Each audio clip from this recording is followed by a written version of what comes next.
The channel GPB। आज की video में हम डेफिनेट आर्टिकल्स के कुछ और इम्पोर्टेंट रूल्स डिस्कस करेंगे। इससे पहली वीडियो में हमने डेफिनेट आर्टिकल के 7 इम्पोर्टेंट रूल्स डिस्कस किए थे और बाकी के इम्पोर्टेंट रूल्स हम आज डिस्कस करेंगे। तो आज का टॉपिक है यूसेज ऑफ डेफिनेट आर्टिकल्स और हम डिस्कस कर रहे हैं rule number 8 which says definite article is used before united group of island, united group of countries and before the name of countries which end in plural names। तो हम definite article को United group of island के साथ use करते हैं। For example the Andaman and Nicobar islands. तो Andaman and Nicobar एक United group of island है, तो उसके साथ हमेशा डेफिनेट आर्टिकल यूज होता है। और हम डेफिनेट आर्टिकल को यूनाइटेड ग्रुप ऑफ कंट्रीज के साथ भी यूज करते हैं। For example the United states and the United kingdom. और जितनी भी कंट्रीज प्लूरल नेम में एंड होती हैं उनके साथ भी हमेशा डेफिनेट आर्टिकल आता है। For example the Netherlands, the Mauritius and the West Indies. और इंडिया क्योंकि प्लूरल नेम में नहीं एंड होता और वो एक यूनाइटेड ग्रुप ऑफ कंट्री भी नहीं है, इसलिए इंडिया के साथ कभी भी डेफिनेट आर्टिकल नहीं यूज होता। Then moving on to next rule, that is rule number 9। It says definite article is used with names or dates that have the preposition of। तो जब भी नेम या डेट से पहले preposition of आएगा तो उस केस में भी हमेशा हम डेफिनेट आर्टिकल यूज करेंगे। For example the university of Toronto. तो टोरंटो एक सिटी है कनाडा में और उससे पहले preposition of यूज हुआ है, तो इसलिए इस सेंटेंस में डेफिनेट आर्टिकल आया है। और सिमिलरली नेक्स्ट सेंटेंस है द गल्फ ऑफ मेक्सिको और उससे अगला सेंटेंस है the kingdom of Saudi Arabia. तो तीनों ही सेंटेंसेस में preposition of यूज हुआ है, तो इसलिए हमने तीनों सेंटेंसेस में डेफिनेट आर्टिकल यूज किया है। Then next sentence is the 10th of May। तो हमने जैसे रूल नंबर 9 में डिस्कस किया कि डेट्स के साथ भी जब preposition of यूज होगा तो उसमें भी हम डेफिनेट आर्टिकल यूज करेंगे, इसलिए इस सेंटेंस में हमने डेफिनेट आर्टिकल यूज किया है। और नेक्स्ट एग्जाम्पल भी सिमिलर है, the 5th of September। The next rule is rule number 10. It says definite article is used with surnames। तो हम definite article को surnames के साथ भी यूज करते हैं, पर सिर्फ उन केसेस में जब हम किसी फैमिली की कलेक्टिवली बात कर रहे हो, ना कि सिर्फ एक पर्सन की, और जब सरनेम प्लूरल नेम में एंड होता है। For example the Agarwals are coming for dinner today. इस सेंटेंस में अग्रवाल एक सरनेम है और यहाँ पे हम सिर्फ किसी एक पर्सन की बात नहीं कर रहे, हम पूरी फैमिली की कलेक्टिवली बात कर रहे हैं। और सरनेम प्लूरल नेम में एंड हो रहा है क्योंकि इसमें एंड में एस यूज हुआ है, इसलिए हमने अग्रवाल के साथ डेफिनेट आर्टिकल यूज किया है। तो सेंटेंस है the Agarwals are coming for dinner today. फिर नेक्स्ट एग्जाम्पल भी सिमिलर है, have you seen the Bhatias today. तो भाटियाज भी सरनेम है और ये प्लूरल नेम में एंड हो रहा है और हम पूरी फैमिली की कलेक्टिवली बात कर रहे हैं, तो इसमें हमने इस सेंटेंस में हमने भाटियाज के साथ डेफिनेट आर्टिकल यूज किया है। Then next rule is rule number 11. It says definite article is used before the organs of the government। तो गवर्नमेंट की 3 ऑर्गन्स होती हैं, जुडिशरी, एग्जीक्यूटिव और लेजिस्लेचर। तो जब भी ये सेंटेंस में आएंगी तो इनके साथ भी हमेशा डेफिनेट आर्टिकल यूज होगा। For example the judiciary is the final interpreter of the constitution. Judiciary constitution की फाइनल इंटरप्रेटर होती है। तो जुडिशरी क्योंकि गवर्नमेंट की एक ऑर्गन है, तो इसलिए इसके साथ डेफिनेट आर्टिकल आया है। Then next example is the executive is the branch of government that is responsible for the day to day management of the state. तो एग्जीक्यूटिव गवर्नमेंट की वो ब्रांच होती है जो स्टेट की डे टू डे मैनेजमेंट के लिए responsible होती है। और एग्जीक्यूटिव भी गवर्नमेंट की एक ऑर्गन है, तो इसके साथ भी डेफिनेट आर्टिकल आएगा। Then next example is The legislature is that organ of the government that passes the laws of the government। तो legislature का काम होता है गवर्नमेंट के लॉज को पास करना। तो legislature भी एक गवर्नमेंट का ऑर्गन है, तो उसके साथ भी हमेशा डेफिनेट आर्टिकल यूज होता है। Then next rule is definite article is used before the political parties। तो political parties के साथ भी हमेशा डेफिनेट आर्टिकल आता है। For example the BJP is one of the 2 major political parties in India। BJP India की 2 major political parties में से एक है। तो बीजेपी क्योंकि पॉलिटिकल पार्टी है तो उसके साथ डेफिनेट आर्टिकल द यूज हुआ है। Then next example is the Indian National Congress was founded in the year 1885। Indian National Congress year 1885 में इस्टेब्लिश हुई थी। तो इंडियन नेशनल कांग्रेस भी एक पार्टी है, इसलिए इसके साथ भी डेफिनेट। नेक्स्ट रूल है rule number 13. It says definite article is used before the armed forces, for example the army, the air force, the police. तो armed forces के पहले भी हमेशा हम definite article use करते हैं. For example, the Indian Army's mission is to fight and win our nation's wars. तो Indian army का मिशन है हमारी नेशन की वॉर्स को जीतना. तो इंडियन आर्मी क्योंकि आर्म्ड फोर्स का पार्ट है, तो इसके साथ भी डेफिनेट आर्टिकल यूज होगा. Then moving on to next rule, that is rule number 14. It says definite article is used before a singular noun that represents the entire community. तो हम definite article को उन singular nouns के साथ use करते हैं जो पूरी community को represent करते हैं. For example, the dog is a faithful animal. इस sentence में dog एक singular noun है, पर यहाँ पे सिर्फ किसी एक डॉग की बात नहीं हो रही है, पूरी कम्युनिटी की बात हो रही है कि डॉग एक फेथफुल एनिमल होता है. तो जब पूरी कम्युनिटी की बात हो रही हो और सिंगुलर नाउन हो, तो उस केस में हम डेफिनेट आर्टिकल यूज करते हैं. सिमिलरली नेक्स्ट एग्जांपल है the lion is the king of the jungle. तो इस सेंटेंस में लायन सिंगुलर नाउन है और वो पूरी कम्युनिटी को रिप्रेजेंट कर रहा है कि लायन किंग होता है जंगल का. तो किसी एक लाइन की बात नहीं हो रही, पूरी कम्युनिटी की बात हो रही है, तो इसलिए हमने यहाँ पे भी डेफिनेट आर्टिकल यूज किया है. पर इस रूल का एक एक्सेप्शन होता है कि जब हम मैन की जनरल सेंस में बात करते हैं, ह्यूमन बीइंग की, तो उस केस में हम डेफिनेट आर्टिकल नहीं यूज करते. जैसे man is a social animal. तो यहाँ पे मैन सिंगुलर नाउन है और वो एक कम्युनिटी को रिप्रेजेंट कर रहा है, लेकिन हम मैन के साथ डेफिनेट आर्टिकल यहाँ पे नहीं यूज करेंगे. हम बोलेंगे man is a social animal.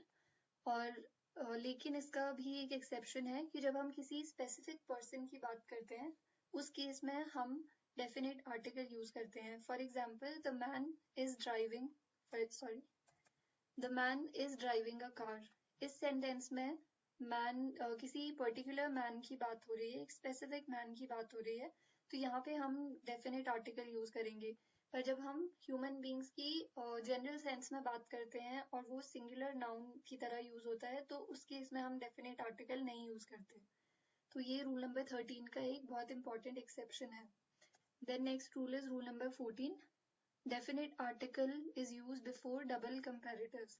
तो डबल कंपैरेटिव्स के साथ भी हमेशा डेफिनेट आर्टिकल यूज होता है. तो डबल कंपैरेटिव्स क्या होते हैं? कंपैरेटिव्स वो होते हैं जब हम दो चीजों को कंपेयर करते हैं. तो अगर एक सेंटेंस में दो कंपैरेटिव डिग्रीज आती हैं, तो हम उन केसेस में डेफिनेट आर्टिकल यूज करते हैं दोनों कंपैरेटिव डिग्रीज के साथ. और कंपैरेटिव डिग्रीज क्या होती हैं, ये हमने पिछली वीडियो में डिस्कस किया था. तो for example the higher we go the cooler we feel. तो इस सेंटेंस में हायर और कूलर दोनों कंपैरेटिव डिग्रीज हैं और इन दोनों के साथ डेफिनेट आर्टिकल यूज होगा. और सिमिलरली नेक्स्ट एग्जांपल है the more you study the wiser you become. तो इस सेंटेंस में भी डबल कंपैरेटिव्स यूज हुए हैं, मतलब दो कंपैरेटिव डिग्रीज यूज हुई हैं, एक है मोर और दूसरा है वाइजर. तो इन दोनों के साथ भी डेफिनेट आर्टिकल आएगा. तो जब भी इस सेंटेंस में दो कंपैरेटिव डिग्रीज आएंगी, दोनों के साथ ही डेफिनेट आर्टिकल आएगा. तो ये बहुत इंपॉर्टेंट रूल है. नेक्स्ट रूल है definite article is use before sports cups and trophies. तो डेफिनेट आर्टिकल स्पोर्ट्स कप और ट्रॉफी से पहले भी यूज होता है. For example England won the world cup in 2019. तो ये एक ट्रॉफी है वर्ल्ड कप और इसके साथ हमने डेफिनेट आर्टिकल द यूज किया है. So the sentence is England won the World Cup in 2019. The next rule is definite article is used before physical positions. तो जब भी physical positions की हम बात करते हैं, तो उस केस में भी हम उनके साथ डेफिनेट आर्टिकल यूज करते हैं. और फिजिकल पोजिशंस क्या होती हैं? For example top, centre, back, front, ये सब फिजिकल पोजिशंस हैं. तो जब भी ये सेंटेंस में यूज होंगी, इनके साथ हमेशा डेफिनेट आर्टिकल यूज होगा. For example the top of the mountain, the center of the market, the back of the house, and the front of the house. The next rule is definite article is used before caste and communities and dynasties. तो जब भी sentence में cast, communities या dynasties का नाम आएगा उनके साथ भी हमेशा डेफिनेट आर्टिकल यूज होगा। For example, the Marathas were very brave. तो मराठाज जैसे हमें पता है एक डायनेस्टी थी, और मराठास के साथ हमने इस सेंटेंस में डेफिनेट आर्टिकल यूज किया है। Then next is the Rajputs are considered to be courageous. तो राजपूत की ये कम्युनिटी है, तो क्योंकि हमने रूल नंबर 17 में डिस्कस किया कि कम्युनिटीज के साथ डेफिनेट आर्टिकल यूज होता है, तो इस सेंटेंस में हमने डेफिनेट आर्टिकल यूज किया है राजपूत्स के साथ। Then next rule is rule number 18. It says definite article is used before the adjectives same and whole. तो जिस भी सेंटेंस में सेम और होल आएगा उनमें भी हम डेफिनेट आर्टिकल यूज करेंगे। For example, this is the same book that you gave me. इस सेंटेंस में हमने सेम यूज किया है एज एन एडजेक्टिव। एडजेक्टिव होता है जो नाउन की क्वालिटी को डिफाइन करता है, और नाउन होता है कोई भी नेम, प्लेस, एनिमल या थिंग। तो इस सेंटेंस में बुक एक नाउन है, और नाउन की क्वालिटी को क्या डिफाइन कर रहा है? सेम। तो सेम एक एडजेक्टिव है, और सेम के साथ हमने डेफिनेट आर्टिकल द यूज किया है। Then next example is the whole class was absent. तो इस सेंटेंस में होल एडजेक्टिव है, और जैसे हमने रूल 18 में डिस्कस किया कि एडजेक्टिव सेम और होल के साथ डेफिनेट आर्टिकल आता है, तो यहाँ पे हमने होल के साथ डेफिनेट आर्टिकल द यूज किया है। Then next rule is rule number 19. It says definite articles are used after the adjectives all and both. तो जैसे हमने पिछले रूल में डिस्कस किया कि एडजेक्टिव सेम और होल से पहले डेफिनेट आर्टिकल यूज होता है, इस रूल के अकॉर्डिंग ऑल और बोथ के बाद डेफिनेट आर्टिकल यूज होता है। For example, all the boys were present there. तो यहाँ पे all एडजेक्टिव है, all नाउन की क्वालिटी बॉयज को डिफाइन कर रहा है, तो क्योंकि ये एडजेक्टिव है इसके साथ हमने डेफिनेट आर्टिकल द यूज किया है। और दूसरा सेंटेंस है both the brothers were honest. तो बोथ भी क्योंकि एक एडजेक्टिव है, तो इसके साथ भी हमने डेफिनेट आर्टिकल द यूज किया है, क्योंकि रूल के अकॉर्डिंग हम ऑल और बोथ के साथ। नेक्स्ट रूल है rule number 20. It says definite article is used before the names of professions used collectively. तो जो भी professions collectively यूज होते हैं उनके साथ भी हम definite article यूज करते हैं। For example, the bench. तो यहाँ पे bench पूरे law profession को represent कर रहा है, तो हमने इसके साथ definite article यूज किया है। अगर हम individual professions की बात करते हैं तो हम indefinite article यूज करते हैं। For example, she is a lawyer, he is a teacher, और शी इज अ सिंगर। तो यहाँ पे इंडिविजुअल प्रोफेशंस की बात हो रही है, और जब भी इंडिविजुअल प्रोफेशंस यूज होंगे तो इंडेफिनेट आर्टिकल आएगा, लेकिन जब हम प्रोफेशंस की कलेक्टिवली बात करते हैं तो उनके साथ डेफिनेट आर्टिकल आता है। दूसरा एग्जाम्पल है द प्रेस। तो यहाँ पे प्रेस पूरे मीडिया को रिप्रेजेंट कर रहा है, तो एक कलेक्टिव प्रोफेशन की बात हो रही है, इसलिए इसके साथ भी डेफिनेट आर्टिकल द यूज हुआ है। Then next rule is rule number 21. It says definite article is use before nationality. तो किसी भी नेशनैलिटी की जब हम बात करते हैं तो उससे पहले भी डेफिनेट आर्टिकल आता है। जैसे जो लोग इंडिया से बिलोंग करते हैं उनको हम बोलते हैं इंडियन, तो इंडियन एक नेशनैलिटी है, तो जब हम इंडियन बोलेंगे तो उसके साथ डेफिनेट आर्टिकल यूज होगा। For example, the Indian culture is very diverse. और दूसरा है the American people are very humble. तो नेशनैलिटी से पहले भी हम डेफिनेट आर्टिकल यूज करते हैं। Then next example is rule number 23. It says definite article is used before inventions. तो जैसे टेलीविजन एक इन्वेंशन है, टेलीफोन भी एक इन्वेंशन है, तो जब भी हम किसी भी इन्वेंशन की बात करते हैं तो उनके साथ भी डेफिनेट आर्टिकल यूज होता है। For example, Alexander Graham Bell is best known for his invention of the telephone. तो अलेक्जेंडर ग्राहम बेल किस लिए फेमस है? टेलीफोन की इन्वेंशन करने के लिए। तो यहाँ पे टेलीफोन इन्वेंशन की बात हो रही है, इसलिए हमने इसके साथ द यूज किया है। Next example is in 1927 Philo Taylor invented the television. तो फिलो टाइलर ने 1927 में टेलीविजन को इन्वेंट किया था, तो यहाँ पे टेलीविजन की एक इन्वेंशन की तरह बात हो रही है, तो इसके साथ डेफिनेट आर्टिकल द यूज हुआ है। लेकिन जब हम बोलेंगे कि ही वॉज वॉचिंग टीवी, तो यहाँ पे हम इन्वेंशन की बात नहीं कर रहे हैं कि वो किसी ने इन्वेंट किया था, यहाँ पे हम सिर्फ बोल रहे हैं कि the person is watching TV, तो इस केस में कोई भी आर्टिकल यूज नहीं होगा। लेकिन जब इन्वेंशन की तरह किसी ऑब्जेक्ट की बात होगी तो उस केस में हम उसके साथ डेफिनेट आर्टिकल यूज करेंगे. So with that we come to an end of the third part of our video. I will see you very soon with the next video. Thank you so much for watching it.